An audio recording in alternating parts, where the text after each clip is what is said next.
समर्थ अमेठी से हमारे साथ जुड़ रहे हैं। आइए सीधे लिए चलते हैं आपको समर्थ के पास, क्योंकि समर्थ अमेठी भी एक ऐसी सीट है जिस पर, और सारण से भी अब हमारे साथ शशि भूषण हमारे सहयोगी जुड़ गए हैं। हिमांशु कैसरगंज से है। समर्थ, सबसे पहले आपके पास आते हुए, अमेठी में वोटर्स में क्या उतना उत्साह दिख रहा है जितना यहाँ की जंग पर बीजेपी का उम्मीदवार कौन, ऑब्वियसली वो तो तय था लगभग कि स्मृति ईरानी है, लेकिन कांग्रेस पर सबकी नजर थी, उतना उत्साह वोटर्स में रिफ्लेक्ट कर रहा है? अंजना, सुबह का जब समय था 6 बजे तो खैर स्टार्ट नहीं होती, 7 बजे वोटिंग शुरू होती है। 7 बजे से 9 बजे के बीच में अच्छे खासे वोटर्स दिख रहे थे, महिलाएं भी थीं, पुरुष भी थे, और मजे की बात है यूथ भी इस बार काफी दिख रहा था। लेकिन 9 बजे के बाद जैसे ही गर्मी आई, गर्मी बढ़ती है, इस समय अमेठी का टेम्परेचर लगभग 42 है, तो वो शायद एक रीजन रहा है जो जिसकी वजह से वोटर्स उतने नहीं दिख रहे हैं जितने सुबह के समय दिख रहे थे। हालांकि उम्मीद है, जताई जा रही है कि शाम होते होते वोटर्स बढ़ेंगे और ग्रामीण इलाकों में ही ज्यादा इजाफा होगा। बात अगर कैंडिडेट्स की करें, स्मृति ईरानी पोलिंग सेंटर्स पर जा रही हैं, उन्होंने बातचीत भी की मीडिया के साथ, और उन्होंने भी कहा कि आप वोट का अपना उपयोग करिए। तो वहीं केएल शर्मा भी लगातार बूथ बूथ पर जा रहे हैं। सुबह केएल शर्मा ने भी आज तक से बातचीत की है। मुकाबला बड़ा है। हालांकि केएल शर्मा जो है वो गांधी परिवार से पिछले 4 दशक से जुड़े हैं, उनको यहाँ के बूथ के बारे में पता है, यहाँ की चीजों के बारे में पता है। लेकिन सामने इतना बड़ा चैलेंज है स्मृति ईरानी के रूप में, जिन्होंने खुद उनके सबसे बड़े नेता यानी कि राहुल गांधी को ही हरा दिया 2019 में। वोट का प्रतिशत कुछ भी रहा हो, लेकिन जीत होती है। और अब एक बार फिर जब उनको उम्मीद थी राहुल गांधी आएंगे, राहुल गांधी चले गए रायबरेली। बीजेपी और स्मृति ईरानी लगातार ये आरोप लगाते आए हैं कि राहुल गांधी डर कर वहां भाग गए। तो उस पर कांग्रेस रिएक्ट ये करती कांग्रेस कि हमारी स्ट्रैटेजी का एक हिस्सा है। लेकिन अमेठी खास इसलिए भी है क्योंकि कांग्रेस के लिए कहने वाली बात ये हो जाएगी, अगर कुछ उलटफेर होता है कि हमारे एक प्रत्याशी ने आपको हराया, तो वहीं स्मृति ईरानी के लिए ये कहना है, स्मृति ईरानी एक बड़ी जीत टारगेट कर रही है अमेठी से। उनके लिए कहना साफ है कि वो आप उनके सामने अमेठी में किसी को भी ले आए। देखिए, उन्होंने अपना घर बनवा लिया है, आज उन्होंने अमेठी में ही वोट किया है। तो उन पर जो टिप्पणी कांग्रेस पार्टी द्वारा की जाती थी कि वो बाहरी हैं, उन्होंने उस टिप्पणी को कहीं ना कहीं उलटफेर उस पर किया है, अपना घर यहां लेकर, और कहीं ना कहीं वोटर आईडी भी यहां से उनकी हो गई है। तो अब उनको अमेठी में फिलहाल कोई बाहरी नहीं कह सकता है। लेकिन कांग्रेस की ये गढ़ रहा है, 19 में इसको ध्वस्त किया बीजेपी ने, लेकिन कहीं ना कहीं जो जड़ें हैं वो मजबूत हैं। प्रियंका गांधी एक तरफ से, भले केएल शर्मा कैंडिडेट हो, लेकिन एक परछाई की तरह प्रियंका गांधी रही हैं। उन्होंने केएल शर्मा की कैंपेनिंग की है। आपने देखा, रायबरेली हो या अमेठी हो, प्रियंका लगातार केएल शर्मा के साथ साथ रही। तो ये चुनाव, कैंडिडेट जरूर केएल शर्मा है, लेकिन मोटे तौर पर अगर आप यहां पर ग्राउंड पर आए तो चर्चा इसी बात की है कि ये चुनाव प्रियंका बनाम स्मृति ईरानी का है, ना कि केएल शर्मा बनाम स्मृति ईरानी का। अब देखना यह है 4 जून को नतीजे क्या आएंगे। अगर आप जाति समीकरण की बात करें अंजना, तो फिर यहाँ पर 32% ओबीसी है और 26% दलित है, 18% लगभग मुस्लिम वोटर है। तो इन सारे समीकरणों को सारे ही दलों ने साधने का प्रयास किया है। अब देखना यह है कि कौन सा दल जाति समीकरण में आगे निकलता है। और सबसे बड़ी बात जो प्रधानमंत्री का चेहरा है, वो एक बहुत बड़ा यहाँ पर अमेठी में भी टास्क है। मेरी भी कई लोगों से बातचीत हुई है, वो ये कह रहे हैं कि शायद चुनाव प्रधानमंत्री के चेहरे पर है। बेनिफिशियरी स्कीम्स जो हैं, जो घर घर पहुंची हैं, चाहे आप नल जल योजना ले लीजिए, पीएम आवास योजना ले लीजिए, सबसे बड़ा जो बीजेपी के लिए एक वोट है जो विधानसभा चुनाव में देखा गया था, राशन, वो फैक्टर अभी भी बना हुआ है। जी अंजना। सारण चलते हैं। राजीव प्रताप रूडी का यहाँ पर चुनावी मैदान में सामना है रोहिणी आचार्य से, लेकिन अगर वहां पर भी आप जातीय समीकरण और वोट परसेंटेज को देखें तो वो एक बड़ा फैक्टर रहा है राजीव प्रताप रूडी की जीत के पीछे। क्या इस बार दिख रहा है वहां पर?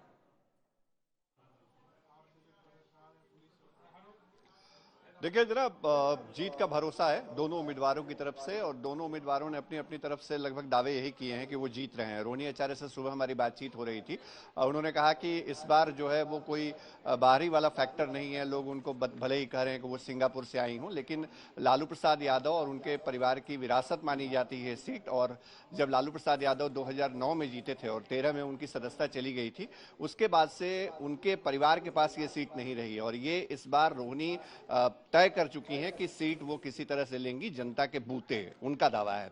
राजीव प्रताप रूडी के लिए सबसे बड़ा फैक्टर अभी भी जो मोदी की गारंटी वाली बात है, वही चीजें ज्यादा दिखती हैं, क्योंकि स्थानीय स्तर पर उनको लेकर थोड़ी नाराजगी भी रही है। लेकिन सारी बातें आकर के टिक जाती हैं नरेंद्र मोदी के गारंटी पर, नरेंद्र मोदी के जो वादे हैं, जो देश में उन्होंने काम किया है, उसको लेकर के। अब दोनों उम्मीदवार जिस तबके से आते हैं अंजना, राजीव प्रताप रूडी राजपूत जाति से आते हैं। इस पूरे लोकसभा क्षेत्र में लगभग 23% वोटर्स राजपूत जाति से हैं। रोहिणी आचार्य यादव बिरादरी से आती हैं और इसकी हिस्सेदारी वोटिंग में 25% की है। तो दोनों के अपने अपने वोट बैंक भी हैं। अब उनके साथ जिसका वोट बैंक सरप्लस होता जाएगा उसके लिए जीत की कड़ी उतनी ही मजबूत होती जाएगी। लेकिन हाँ, एक बात जरूर है कि इस वक्त देखिए हम अमनौर के बूथ में अंजना, और यहाँ पर थोड़ी देर में राजीव प्रताप रूडी जो हैं वो खुद वोटिंग करने के लिए आएंगे। ये ग्रामीण इलाका है, मतलब अमनौर विधानसभा क्षेत्र का ग्रामीण इलाका है जहाँ पर इस वक्त हम मौजूद हैं, और यहाँ भी महिलाओं की तादाद हमको दिखती है। दोपहर के वक्त भी इस वक्त 11 बज चुके हैं, 11:30, और महिलाएं अच्छी खासी तादाद में निकल के आ रही हैं घरों से, यहाँ वोटिंग कर रही हैं, और कहीं ना कहीं जो उनके मन में चीजें हैं, चुनावी मुद्दे हैं, वो चीजें बहुत बड़ा फर्क तय करेंगी, ये बात भी तय है। लेकिन हाँ, खासियत ये भी है कि अमनौर से पिछली दफे लगभग 60,000 की लीड जो है वो बीजेपी को मिली थी, 30,000 की लीड छपरा सीट से मिली थी। तो इन दोनों विधानसभा क्षेत्रों में 6 विधानसभा क्षेत्र हैं सारण के अंदर, और इन 6 में से 2 सीटों पर जो बढ़त होगी वो जीत और हार का दिशा जो है वो तय करेगी। अंजना, ठीक है, लेकिन लड़ाई एक बड़ी दिलचस्प हुई चिराग पासवान के इर्द गिर्द, क्योंकि अब शब्दों का इस्तेमाल कुछ कार्यकर्ताओं ने किया था आरजेडी की तरफ से। अब आज हाजीपुर में भी वोटिंग आई, आपको सुना देते हैं क्या कह रहे हैं चिराग पासवान और रोहिणी आचार्य। जो आशीर्वाद पापा को मिलता था उसी आशीर्वाद की उम्मीद रखता हूँ। प्रयासों में कोई कमी नहीं छोड़ूंगा, ये विश्वास हाजीपुर की जनता को दिलाने का मैंने प्रयास किया अपने प्रचार प्रसार के दौरान। और हाजीपुर मेरे लिए एक संसदीय क्षेत्र नहीं है। जब राजनीति का र नहीं जानता था तब से हाजीपुर का नाम मैं जानता था। मुझे रिस्पांस आया, सब कोई अपने घर की बेटी की तरह ही मुझे मान रहा है, प्यार वैसा ही प्यार मुझे मिल रहा है, वैसा ही आशीर्वाद मिल रहा है। तो इस बार मुझे पूरा यकीन है कि सारण की जनता अपनी इस श्रवण पुत्री को चुनने का काम करेगी, और जो पैतृक संपत्ति लूटा हुआ जो बेटा है, और कोरोना काल में जो सारण की जनता के साथ खड़ा तक नहीं रहा, उसको इस बार भगाने का काम कैसरगंज विपक्ष के आरोपों का भी केंद्र बना। हिमांशु, जल्दी से वहां पर वोटर्स में कैसा उत्साह? देखिए बिल्कुल अंजना, अभी वोटरों में जो उत्साह है थोड़ा सा कम हो गया है, क्योंकि गर्मी जो है वो बहुत है, और लेकिन सुबह लंबी लंबी लाइनें लगी हुई थी। और अगर देखा जाए तो केसरगंज से जो है बृजभूषण शरण सिंह यहाँ पर इस बार उम्मीदवार नहीं है, उनके बेटे करण भूषण शरण सिंह यहाँ पे उम्मीदवार है। हम सब जानते हैं कि बृजभूषण शरण सिंह का यहाँ पे टिकट कटा है, जो उनके सामने कांग्रेस और सपा के जो इंडिया गठबंधन के प्रत्याशी हैं वो उनको टक्कर तो दे रहे हैं, लेकिन बृजभूषण शरण सिंह बहुत अच्छी तरीके से जानते हैं कि चुनाव कैसे जीता जाता है। आज तक उन्होंने सिर्फ एक लोकसभा चुनाव हारा था 1996 में, उसके बाद 1998 में उनकी पत्नी यहां से सांसद रही थी जब वो टाडा में बंद थे। लगातार वो यहां से चुनाव जीतते रहे हैं, लेकिन ये देखना बहुत महत्वपूर्ण होगा कि इस बार बृजभूषण शरण सिंह की जगह उनके बेटे करण भूषण शरण सिंह मैदान में है। क्या जनता उनको उतना ही प्यार देती है जितना बृजभूषण शरण सिंह को मिला है? क्योंकि बृजभूषण शरण सिंह को लेकर विपक्ष ये भी कह रहा है कि महिलाओं के साथ यौन उत्पीड़न का मामला जो है उनका आया था, पहलवानों ने उन पे आरोप लगाए हैं, कोर्ट में उन पे जो है केस चल रहा है, वो आरोपी हैं। ऐसे में जो है वो संजय जी, जो अभी तक तस्वीर दिख रही है, जो हॉट सीट्स है, कुछ बोलिए, कुछ समझा जाए किधर जा रहा है मामला? देखिए, हॉट सीट आज सुबह से इसकी चर्चा हो रही है, मुंबई में वोटिंग पर हो रही है, बिहार की कई इंपॉर्टेंट सीट्स है वहां पे वोटिंग हो रही है। हाँ। गर्मी का भी जिक्र हो रहा है कि टर्नआउट कैसा होगा। तो इस वक्त तो बहुत जल्दबाजी होगी ये कहना कि किस ओर जा रहा है, लेकिन अगर आप 4 चरणों के चुनाव को देखें, आज 5वां चरण है, तो ये जरूर है कि चुनाव जो जनवरी के महीने में जिस तरह का दिखता था उससे आज कुछ बदला बदला दिखता है। हवा का रुख थोड़ा बदला है। अब ये रुख कितना बदला है, कितने टहनियां टूटेंगी, कितने पत्ते झड़ेंगे, क्या ये बिल्कुल पेड़ ही उखाड़ देगा, मुझे लगता है अभी थोड़ा समय है। पत्ते झड़ रहे हैं तो आशुतोष जी किसकी झोली में जा रहे हैं? ये तो संजय जी ही बताएंगे, लेकिन एक चीज ये है कि संजय जी जो है वो काफी कुछ इशारा कर रहे हैं, और ये बात सच भी है, क्योंकि अगर ये चुनाव के बारे में अगर हम लोग जनवरी में कई बार चर्चा इस बारे में हुई है कि कैसा लग रहा था, उस वक्त तो वन साइडेड चुनाव पूरी तरीके से लग रहा था, और ये लग रहा था कि जो राम मंदिर का मसला है, अयोध्या का मसला है, विपक्ष पूरी तरीके से बिखरा हुआ था।